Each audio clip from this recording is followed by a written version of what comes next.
The higher the tariff, the more likely a company is to relocate to the United States and open a factory, just to avoid paying those extra costs.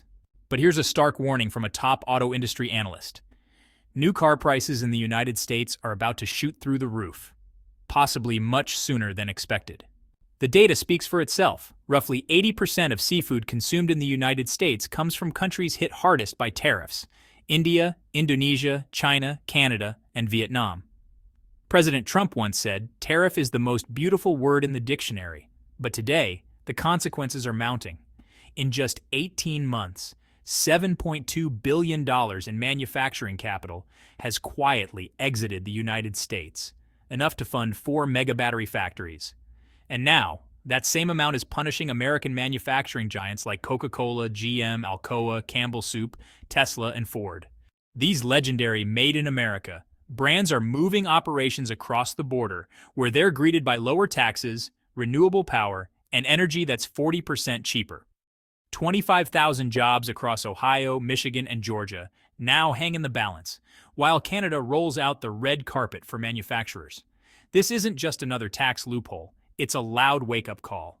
America's industrial edge is corroding, and if no action is taken, the entire supply chain could vanish before anyone notices. So what's President Trump doing in response to this unraveling economic situation? And how will this affect the average American household? Stay tuned with 3 Daily News in today's video, and don't forget to subscribe and hit that notification bell so you never miss an update. The departure of these 6 major United States firms is not just a knee-jerk reaction to trade policy. It's a calculated shift based on one thing: cost. Whichever country is cheaper, faster, and safer, that's where the machines go. President Trump recently signed an executive order doubling steel and aluminum tariffs to 50%, citing Section 232 for national security. The results were immediate. GM and Ford rerouted frame orders back to Canadian plants in Ingersoll and Oakville. Alcoa delayed maintenance at its Tennessee smelter, since importing aluminum billets now cost 27% more, according to the Detroit Automotive Economics Institute. Analysts warn that United States automakers could lose up to $180 billion. Vehicle parts now cost their weight in gold, pushing up the price of a Chevy Silverado by nearly $4,900 and threatening to wipe out GM's annual profits. With Americans already maxed out financially, car prices can't go any higher. So when costs rise, companies have no choice but to move production elsewhere. And right now, Canada has the edge. Hydro-Quebec is offering large-scale industrial power at just 5.7 cents per kilowatt hour, while in Detroit, rates are over 10 cents, a 45% price gap. That might not seem like much on a household bill, but for Tesla, whose gigafactories use terawatt hours, the savings are massive, enough to cover the cost of a new plant within a year. And it's not just cost.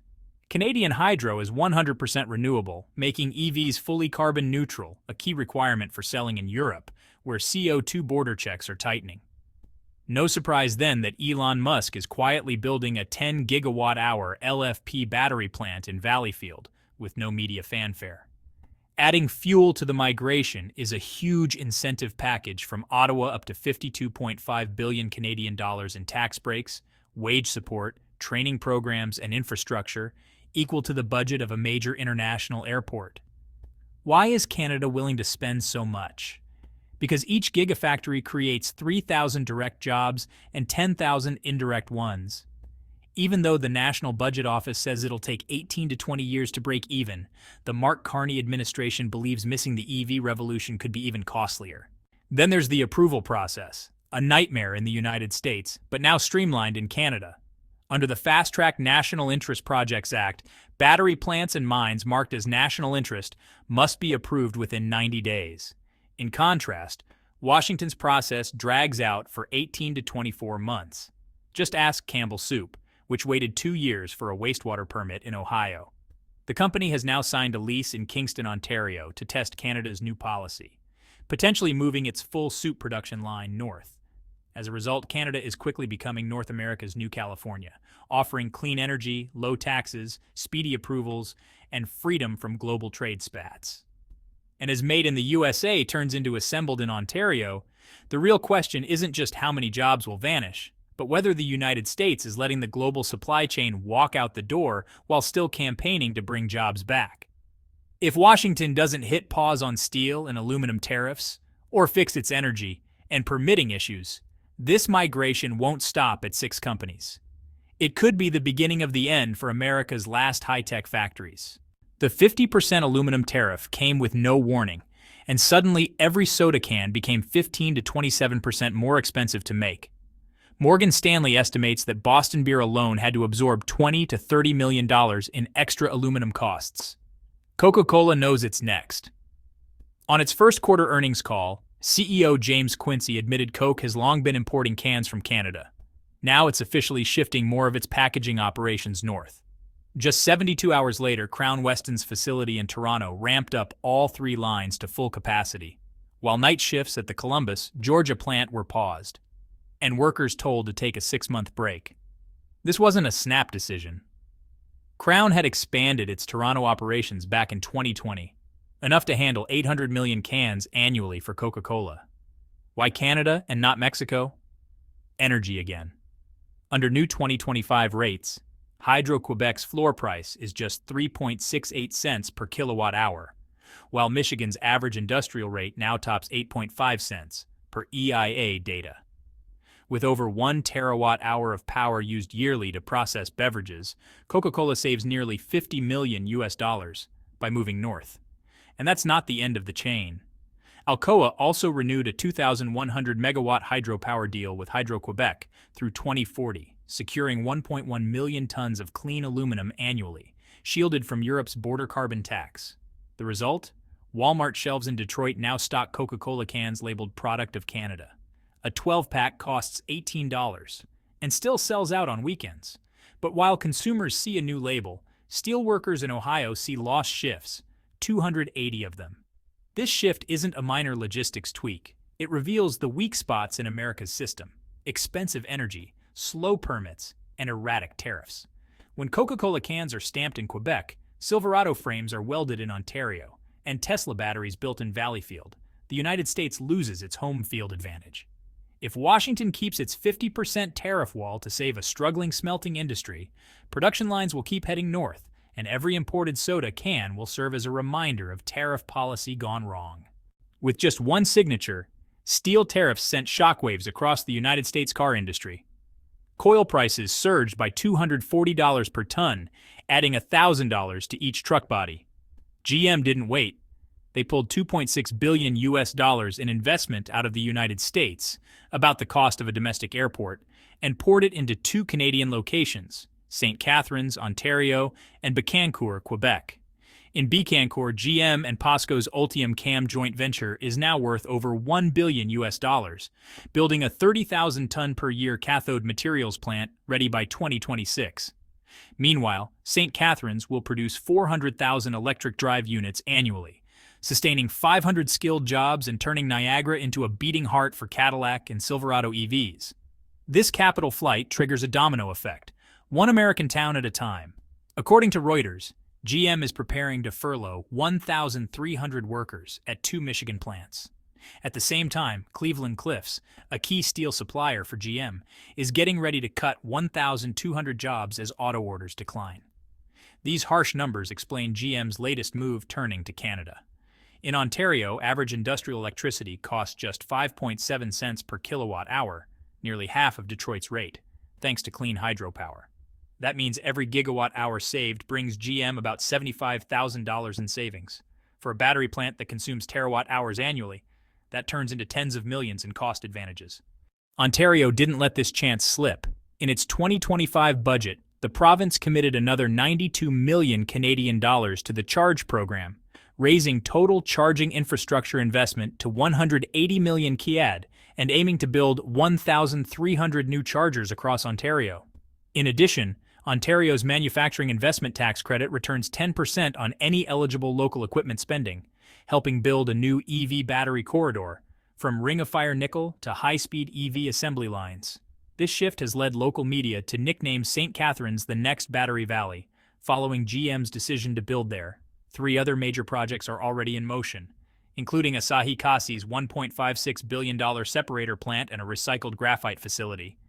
These investments alone could add 4,000 more jobs with wages 1.5 times higher than traditional manufacturing, sparking fresh demand for homes, services, and transportation. Meanwhile, the United States is falling behind. The Detroit Automotive Research Center warns that current component tariffs could eat up 30% of GM's profits if the 50% rate continues all year. Without swift action from Washington to reduce tariffs and lower energy costs, this trend won't stop at GM or Ford. It could sweep away the entire Midwest auto belt, leaving towns in the dark. Every dollar GM spends in Canada is a dollar the United States loses in reindustrialization. So when an Ultium motor labeled Made in Ontario drives down Michigan Avenue, the question isn't how many jobs have been lost, but whether America is dooming its EV future. Even in Pittsburgh, aluminum giant Alcoa ran the numbers and made a move. In the first quarter alone, the 25% tariff cost the company $20 million. With the 50% increase in the second quarter, they could lose up to $90 million, nearly two-thirds of their aluminum segment EBIT day. Rather than continue investing in Indiana, Alcoa extended its 2.1 gigawatt clean energy deal with Hydro-Quebec through 2040. That guarantees power for its Baie-Comeau, Bécancour, and Deschambault plants at just 3.7 cents per kilowatt hour, nearly half what coal and gas cost in the United States Midwest. With that advantage, Alcoa shifts more output to Quebec, avoids U.S. aluminum tariffs, and saves its profit margin. But the ripple effect doesn't stop there. Campbell Soup, the iconic red and white can company, just renewed a canning contract with a plant near Toronto. On a June 13th investor call, CFO Carrie Anderson admitted that metal tariffs will reduce this year's earnings per share by 3 to 5 cents. And with over 300 million shares outstanding, that's a $15 to $17 million loss every quarter. We have to move can rolling to Canada or we're just burning cash, she said. And this isn't just about a few cans. From Ontario, a truckload of soup cans can reach Chicago in 4 hours, skipping U.S. aluminum duties and still meeting delivery schedules. If Campbell had kept can production stateside, the added cost from the 50% tariff would hit $90 million per year. To avoid that, Campbell is switching part of its volume to paper cartons and heat-sealed aluminum pouches. Reuters calls it the cans to cartons shift, a trend spreading across the packaged food world. This domino effect reaches all corners of the supply chain. As Campbell cuts U.S. can orders, Ohio steel coil depots lose business. Flatbeds that used to haul sheet metal from Gary to Camden go unused. Midwest farmers feel the impact as flour orders drop. In March, the Institute for Supply Management's PMI fell below 50, signaling contraction, with tariffs cited as the main reason for reduced factory shifts. In just 90 days, billions in investment has shifted from America's Rust Belt to Canada's hydro-nickel corridor. Alcoa pledged another $1.2 billion to expand Baie-Comeau. Campbell pulled in 4 label printers and 2 carton mills to Oshawa. Supporting industries, from Saskatchewan wheat to coal for CN trains, are getting a boost. Meanwhile, in Duluth and Toledo, aluminum port volumes dropped over 20% year over year, forcing dock workers onto a 3 days on, 4 days off schedule, according to Great Lakes Port Authority. Every new percentage point in U.S. metal tariffs sends another product, job, and truck convoy across the 49th parallel. While the White House tinkers with policy, 2 American industrial legends are quietly moving north. Take Tesla. In Markham, Ontario, its automation center has doubled in size. Robots now weld body shells and build 4680 battery lines for shipment to Giga, Texas and Berlin. But the biggest move is in Quebec, where Ottawa and the province jointly offered a massive incentive deal, $52.5 billion Canadian dollars in subsidies and credits to build a complete closed-loop battery supply chain, from graphite milling to cathode material processing. No surprise, Elon Musk picked a region with hydropower priced at just 4.3 cents US per kilowatt hour to start building a new gigafactory at the mouth of the St. Lawrence. Avoiding 50% tariffs on cross-border battery materials is just part of the play. Ford is also all in. It's investing $2.3 billion into Oakville, transforming a once-idled plant into an EV production line capable of making 100,000 F-Series trucks annually by 2026. It will run on 90% emission-free power thanks to Ontario's hydronuclear grid. The federal government fast-tracked a $500 million Canadian dollar tax credit deal in just 3 months. Meanwhile, a similar project in Michigan has been delayed by a 26-month environmental review and higher energy costs. Canada's battery push has stirred the entire EV industry. A parliamentary report says public support for the battery sector could reach 52.5 billion Canadian dollars, nearly the GDP of a small province. In return, Tesla is setting up a cathode lab in Baie-Comeau, and Ford has pre-ordered 420,000 tons of green hot-rolled steel annually from Hamilton, locking in capacity from 2 upcoming arc furnaces. This all contrasts sharply with U.S. delays. Tesla is still waiting for a groundwater permit for Phase 3 of its Nevada plant. Ford is paying 11 cents per kilowatt-hour for power in Kentucky, double Ontario's rate. In California, a battery recycling plant costs 18% more just to pass an environmental study under CEQA. Meanwhile, Canada pushes approvals in 6 weeks through its fast-track National Projects program. Cabinet ministers even serve as single points of contact to avoid red tape. The result? RBC Capital Markets Projects Ontario will gain 6,000 high-skill manufacturing jobs in just 3 years. Metal sector wages have already jumped 11%, the fastest pace since 2009. At the same time, the U.S. Center for Automotive Policy warns Michigan could lose 4,700 support jobs once Oakville hits full volume. Even green bond markets are reacting. The week Ford's Canadian deal was announced, yields on 10-year green bonds in Canada fell 12 basis points. The North American EV ETF saw $420 million in new investments, and 72% of that went straight into Canadian battery material stocks. Looking at the bigger picture, the Tesla-Ford partnership is quietly building a full supply chain of nickel, graphite, hydrogen, and green steel, stretching through Quebec and Ontario. It's putting serious pressure on Detroit's Big Three and U.S. suppliers to lock into bridge contracts, or risk falling behind in the global EV race.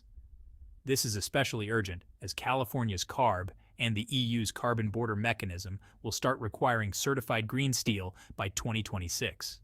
The real question now is time. How long until American consumers realize that their so-called Made in USA F-150 is carrying a battery pack and stamped steel body from the North Shore of Lake Erie? And how many more tariff tricks can Mr. Trump play to keep corporations rooted in the U.S., while Canada's clean energy policies and fast-track permits are making the Maple Leaf the go-to destination for almost every EV project? The Made in America label is starting to lose its meaning, as companies once seen as national icons slowly add a maple leaf to their production lines. Coca-Cola cans in Quebec, GM assembling batteries in Niagara, Ford investing billions into a Super Duty plant in Oakville, and Tesla laying the groundwork for its 4680 materials hub in Valleyfield. All this has happened within weeks of the U.S. steel and aluminum tariffs kicking in. Capital, innovation, and skilled workers are crossing into Canada faster than anything seen since the NAFTA era, according to U.S. state governors. And this isn't just about a few factory jobs anymore. Once truck frames, aluminum cans, and EV battery cells start thriving on Canada's cheap and clean electricity, semiconductor and pharmaceutical firms could be next, especially if the U.S. keeps energy costs high and continues to trap new projects in years of environmental red tape. Yet in Washington, the conversation still repeats the same slogan, protect American jobs. But the real question should be, why are U.S. companies so eager to leave their home base behind? As Walmart shelves start displaying more Made in Canada labels, the White House has 2 options. Either defuse the tariff crisis, ramp up investment in clean energy, and match Canada's 90-day project approval window, or keep building tariff barriers and watch industries like defense follow the same path, where every screw now costs 27% more due to these very policies. This isn't about politics anymore. It's about economic survival for an industrial heartland that once supported millions of middle-class families. Act quickly, and the stars on the U.S. flag will keep shining, but they'll shine on factories alive with production, not empty shells. So what's next for the U.S. economy? Hit subscribe and turn on notifications so you don't miss our latest updates.